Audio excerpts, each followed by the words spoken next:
Alright, I just pulled this over and I sprayed it off with the pressure washer real quick, and honestly, I'm not trying to hide anything, it makes it look worse, truthfully.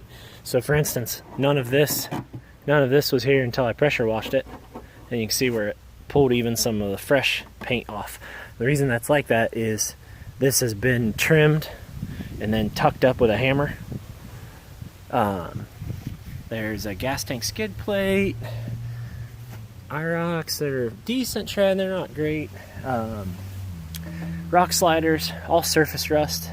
There's silly things like that plastic is bent. This door latch quit working over winter. Inside is all normal interior. I did spill some bar and chain oil back there, so that needs cleaned up. Everything else, bumper, winch cable, battery died in the remote, so I didn't pull that in all the way. T3 trim 50. It's got a, I'd have to look up the FMU, I can't remember now. Cal Mini DSS lift, which eliminates the stock strut, which are a problem with this. Again, like I said, I just sprayed it off, so I wanted to get this video.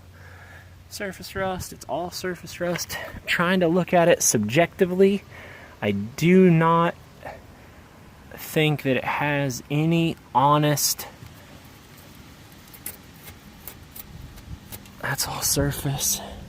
These are real bad on the frames here, and it all looks really good on the frame.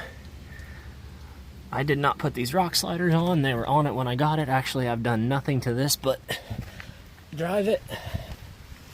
It's a little bit surface rusty because I drove it in Ohio's winters last year. I haven't had it on the road this year, just been too busy. Again, these fenders are trimmed. Bumper, rear door, everything functions like it should, rear seat wise. Interior is, I haven't touched it. This is what it is. It's basically an off-road rig to me now. I can get it all cleaned up. Let's see if she'll start. Springtime. If I remember where the wipers are.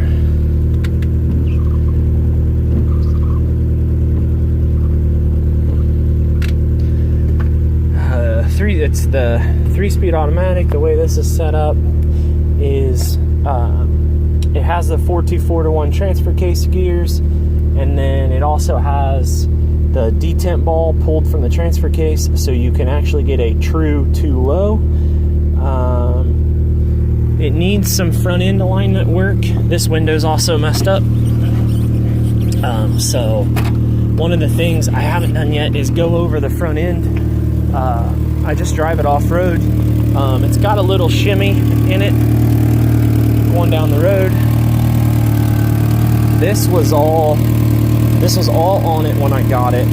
All I did was add this recirculating blow-off valve because they had it set up with an atmospheric blow-off valve, and this mass airflow sensor, it can't have air in the system that disappears atmospherically, so it's got to have its air back, which we set up now.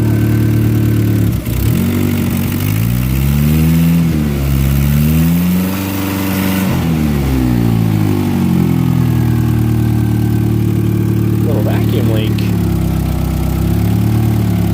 Don't know where that little plug off went, but that obviously needs a piece of something on it. I'm trying to look at it like I was the one buying it. I actually traded my diesel Samurai for this because I needed more room. That's a 5-minute video. That ought to waste enough of everyone's time. It's been for sale for a little bit. No fault of its own. I keep thinking I'm going to keep it, but I need to be able to tow my work trailer when my truck breaks down. So anyway, it's a 95. It has a Suzuki Esteem motor in it from a 94. I think this has 190,000 on it. I don't know what's on the motor. I didn't do it. Supposedly the motor was rebuilt. I have all that information, but I have it from the previous owner's messages. I don't have any true verification of that. Lockers front and rear, that Cal Mini EDSS lift, which honestly is they're just, Cal Mini is hard to get product through anymore, so the lift itself is hard to obtain just because of what it is. I think that about does it for this. Again, a 6-minute rambling video, but it's easier than trying to like take a bunch of pictures and stuff. So that's literally from when I set it up to pass e-check, because the exhaust dumps right there, and they won't run it in Ohio. We have to have e-check, and they won't pass it for e-check unless they can reach it with the scanner. All right.